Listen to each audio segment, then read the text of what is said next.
Saudara-saudari terkasih di dalam Kristus, marilah kembali kita mensyukuri segala berkat dan rahmat yang tercurah bagi kehidupan kita masing-masing. Kita bersyukur atas anugerah istirahat semalam dan untuk hari baru yang indah ini. Marilah kita mengawali hari ini dengan membuka hati dan batin kita untuk mendengarkan sabdanya yang akan menuntun kita sepanjang hari ini. Marilah kita berdoa.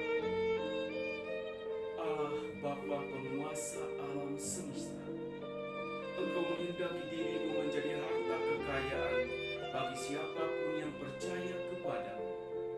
Semoga iman kepercayaan kami berkembang dengan suburnya dan mempersatukan serta merukunkan umat manusia.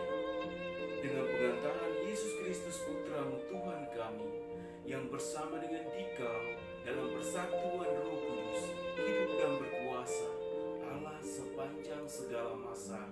Amin. Umat beriman dan cinta firman Tuhan yang terkasih di dalam Kristus, marilah kita membuka hati dan batin kita untuk mendengarkan firman Tuhan yang diambil dari Injil Lukas bab 16 ayat 19 sampai 31. Tuhan bersamamu dan bersama roh. Inilah Injil Yesus Kristus menurut Lukas. Dimuliakanlah Tuhan. Sekali peristiwa, Yesus berkata kepada murid-muridnya, ada seorang kaya yang selalu berpakaian jubah ungu dan kain halus, dan setiap hari ia bersukaria dalam kemewahan. Dan ada seorang pengemis bernama Lazarus, badannya penuh dengan borok. Ia berbaring dekat pintu rumah orang kaya itu dan ingin menghilangkan laparnya dengan apa yang jatuh dari meja orang kaya itu. Malahan anjing-anjing datang dan menjilat boroknya.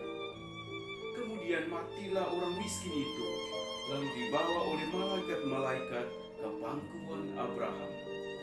Orang kaya itu juga mati, lalu dikubur.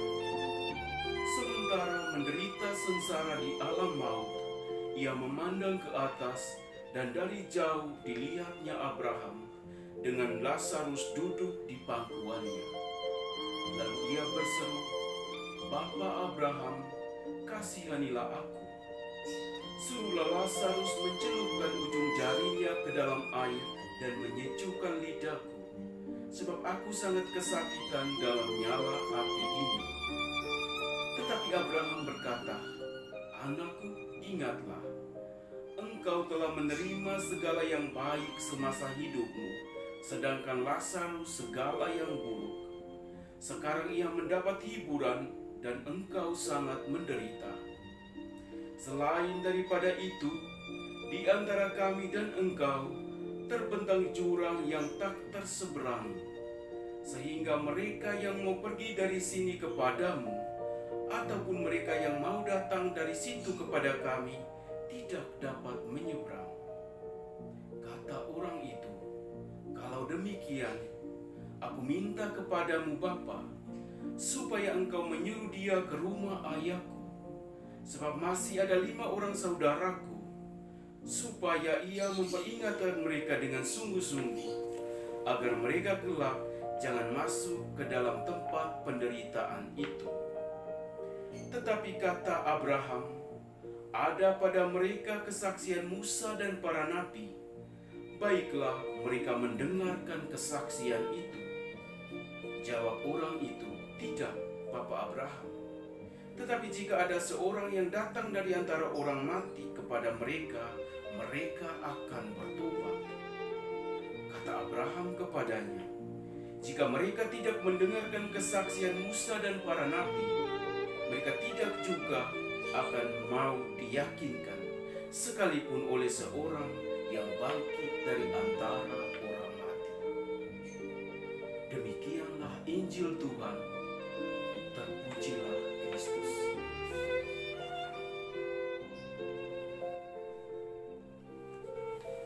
Engkau telah menerima segala yang baik Sedangkan Lazarus segala yang buruk, sekarang ia mendapat hiburan dan engkau sangat menderita.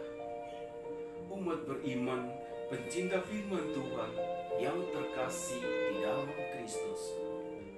Sadar atau tidak, dalam keseharian hidup ini, kita sering tergoda dan jatuh dalam pandangan yang keliru terhadap sesama. Kita sering menilai sesama berdasarkan kriteria yang kita buat sendiri.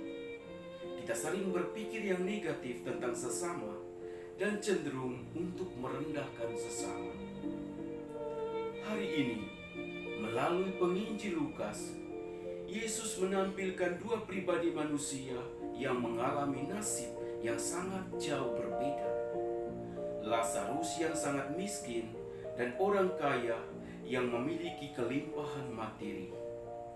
Lazarus adalah perwakilan dari orang yang senantiasa mengalami penderitaan di dalam hidupnya.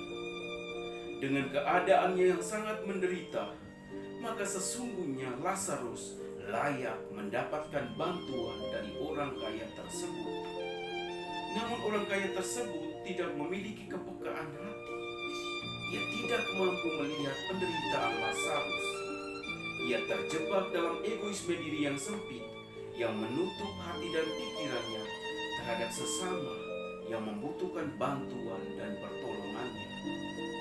Ia tidak sadar bahwa hidup di dunia ini hanyalah sementara saja. Ia juga lupa bahwa hidup yang hanya sementara ini mesti diisi dengan banyak perbuatan-perbuatan baik yang akan menjamin kehidupan kekal di dalam kerajaan surga.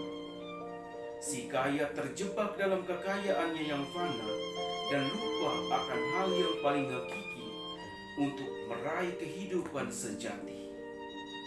Yang menarik dari kisah ini adalah bahwa pada saat ajal menjemput keduanya, situasinya menjadi terbalik.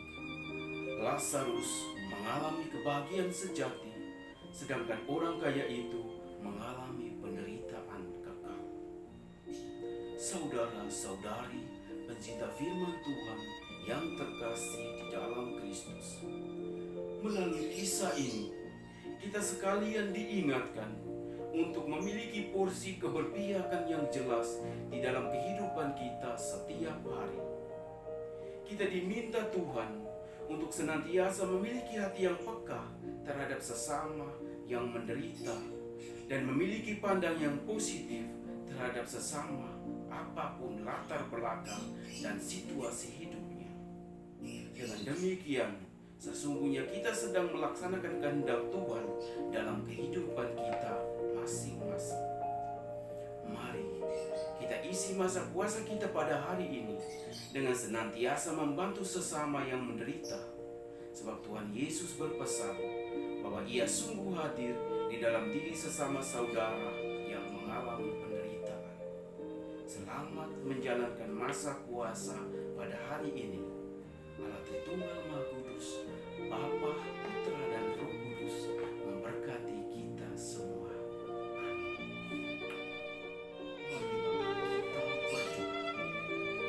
Allah Bapa yang Maha Baik, terima kasih untuk kesempatan yang berahmat ini. Engkau mengingatkan kami untuk senantiasa memperhatikan sesama kami yang mengalami penderitaan dan selalu berpikir positif terhadap sesama.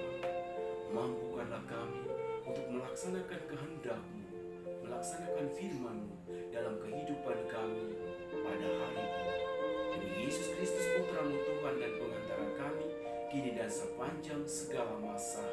Amin.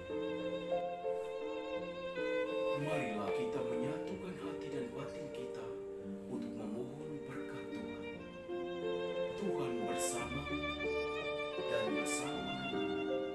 Semoga saudara-saudari sekalian, keluarga kita masing-masing, orang-orang yang kita kasihi dan kita doakan, seluruh tugas dan pekerjaan kita sepanjang hari ini senantiasa dilindungi, dibimbing, dan diberkati oleh Allah yang Maha Kuasa, Bapa dan Putra dan Roh Kudus. Amin.